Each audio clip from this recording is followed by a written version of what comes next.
इस टॉक में हम प्योरली टेक्निकल्स के ऊपर डिसाइड करेंगे और देखेंगे कि चार्ट पैटर्न किस तरीके का है और उसका जो support and resistance level formation हुआ है वो किस तरीके से हुआ है। सो हेलो फ्रेंड्स, कैसे आप सब लोग and thanks for watching my channel. Friends, इस वीडियो में हम जिस स्टॉक के बारे में डिस्कस करेंगे वो है जी एंटरटेनमेंट एंटरप्राइजेस। अभी देखिए, इसके डेटा के ऊपर बात करेंगे तो बहुत सारा डेटा है। फिर पॉजिटिव आता है कि ब्रांड वैल्यू देखिए, इसने जो वेल्थ क्रिएट करके दिया है वो देखिए। तो पॉजिटिव और नेगेटिव बहुत सारी चीज़ें हैं, या फिर जो उन्होंने मनी रेज किया है वो देखिए।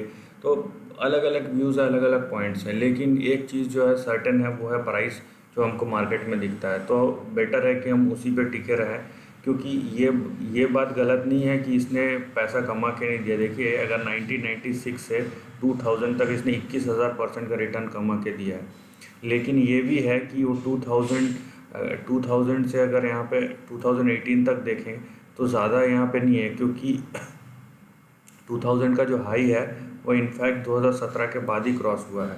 हाँ, अगर आपने यहाँ से लिया होता तो फिर से आपने यहाँ पे 3000% का रिटर्न कमाया है, लेकिन आपने अगर यहाँ पे लिया है तो आप देखिए आज 2020 18 साल के बाद 47% का ही रिटर्न कमाया है। तो यहाँ पे ये भी यहाँ पे देखने हैं, तो पोजीशनिंग क्या है और किस तरीके का है ये बहुत ज़्यादा मैटर करता है इस केस में। और पॉजिटिव नेगेटिव सबकी अलग अलग राय है, लेकिन प्राइस के बारे में हम स्टिक रहेंगे तो हमको ज़्यादा पता चलेगा कि भाई जो ट्रेंड है वो किस तरीके का फॉर्म हुआ है।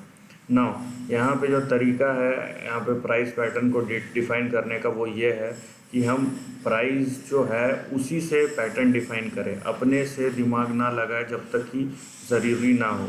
ठीक है, पैटर्न डिसाइड करने के लिए, ट्रेंड बनाने के लिए कम से कम आपको 3 टच पॉइंट होने चाहिए, सपोर्ट एरिया, जैसे कि 1 2 3 4 5 6। यहाँ पे 5 6 से ज़्यादा है, लेकिन आपका कम से कम 3 होना चाहिए।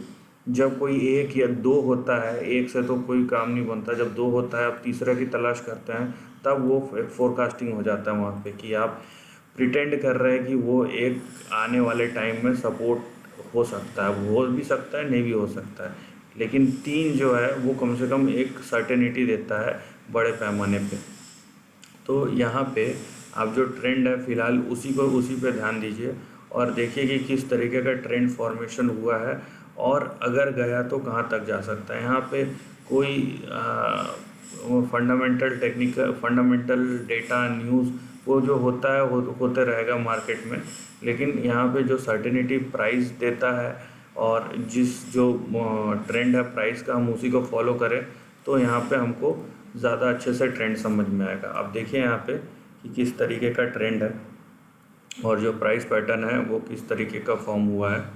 तो ये देखिए आपका सिंपल ट्रेंड है। यहाँ पे आप यहाँ पे देखिए सपोर्ट एंड रेजिस्टेंस लेवल कहाँ कहाँ पे है। सो आपका जो इमीडिएट सपोर्ट आता है वो आता है 118 पे, और लॉन्ग टर्म सपोर्ट जो आएगा वो आएगा 76 पे। अभी मैंने ये लाइन कैसे ड्रॉ की है, यहाँ पे तो एक ही है, यहाँ पे तो मैंने आपको बोला कि 2 होना चाहिए। सो मैंने जो लाइन ये ड्रॉ किया है उसको ये इस लाइन को बेस मान के ड्रॉ किया है, इंडिविजुअली इसको नहीं ड्रॉ किया है मैंने। इस लाइन के थ्रू इसका एक एंगल बनाने की कोशिश की, तो बेस लाइन तो यही है, ट्रेंड लाइन।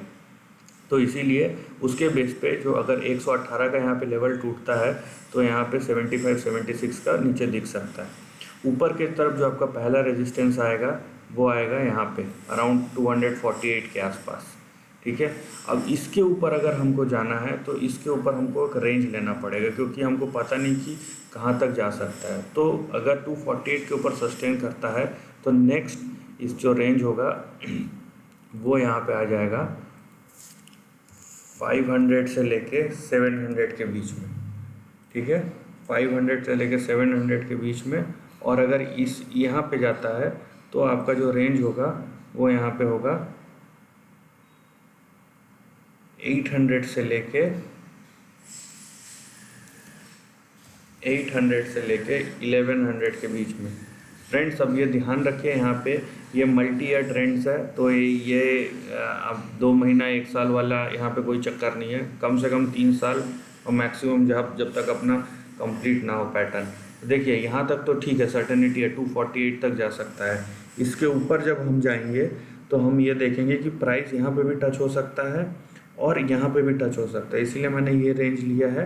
एंड साइमल्टेनियसली अगर यहाँ तक टच हुआ तो यहाँ पे टच हुआ तो क्या, और यहाँ पे टच हुआ तो क्या, हमको नहीं पता। तो जहाँ पे टच हुआ हमारा लॉन्ग टर्म रेजिस्टेंस है, लेकिन प्राइस वही रहेगा। जहाँ पे टच होगा टच पॉइंट वही हमारा लॉन्ग टर्म रेजिस्टेंस रहेगा। अब सर्टेनिटी की बात करते हैं कि यहाँ पे ज़्यादा प्रॉब्लम है, ज़्यादा प्रोबेबिलिटी कि यहाँ तक जा सकता है या फिर ज़्यादा प्रोबेबिलिटी यहाँ का है। तो यहाँ पे देखिए तो दोनों का प्रोबेबिलिटी है, क्योंकि ये ट्रेंड जो शिफ्ट हुआ है सो यहाँ पे भी गया है और उसके ऊपर यहाँ पे एक दो बार यहाँ पे ट्राई किया इस रेंज में। तो सर्टेनिटी जो है यहाँ पे दोनों रेंज का है कि ये इस रेंज 500 to 700 वाले रेंज में भी जा सकता है और 800 to 1100 रेंज में भी जा सकता है, राइट। प्रोबेबिलिटी दोनों की बनती है यहाँ पे। एक चीज़ आप ध्यान रखिए यहाँ पे, जो चीज़ समझना ज़रूरी है, और वो ये है कि आप पॉजिटिव नेगेटिव क्या है क्या नहीं है, ब्रांड वैल्यू क्या है, अपना डेट कम कर रहा है, फंडामेंटल पे 10 बात कर लीजिए, लेकिन प्राइस को अगर देखेंगे, प्राइस झूठ नहीं बोलता है। जो ट्रेंड है हमारा at the end of the day, हम अगर मान लीजिए शेयर खरीदते हैं तो हमारा at the end of the day हमारा इंटेंशन क्या है, हमारा इंटेंशन है प्रॉफिट कमाना। प्रॉफिट कैसे कमाएंगे, जब प्राइस ऊपर जाएगा, right. So main focus price पे ही रहता है, बाकी जो चीज़ें हैं वो आप एक तरीके से बोल सकते हैं कि सप्लीमेंट्री है उसका, कि प्राइस को डिफाइन करने के लिए हम अलग अलग तरीके निकालें, चाहे वो फंडामेंटल हो चाहे वो टेक्निकल हो, लेकिन price is the utmost important thing, जिसको हम डिफाइन करने के लिए, रिफाइन करने के लिए, ढूंढने के लिए अलग अलग चीज़ें खुद खोजते रहते हैं। तो यहाँ पे आप ट्रेंड पे फोकस कीजिए, यहाँ पे बाकी आपका जो भी नज़रिया है अच्छी बात है, लेकिन ट्रेंड पे फोकस कीजिए कि ट्रेंड यहाँ पे क्या है और किस तरीके का है। So this is the end of the video दोस्तों। वीडियो पसंद आए तो लाइक और शेयर कीजिए, थॉट्स कमेंट सेक्शन में लिख के बताइए, और ऐसे नए कंटेंट के लिए चैनल को प्लीज़ सब्सक्राइब कीजिए। Lastly, take care of your family and friends.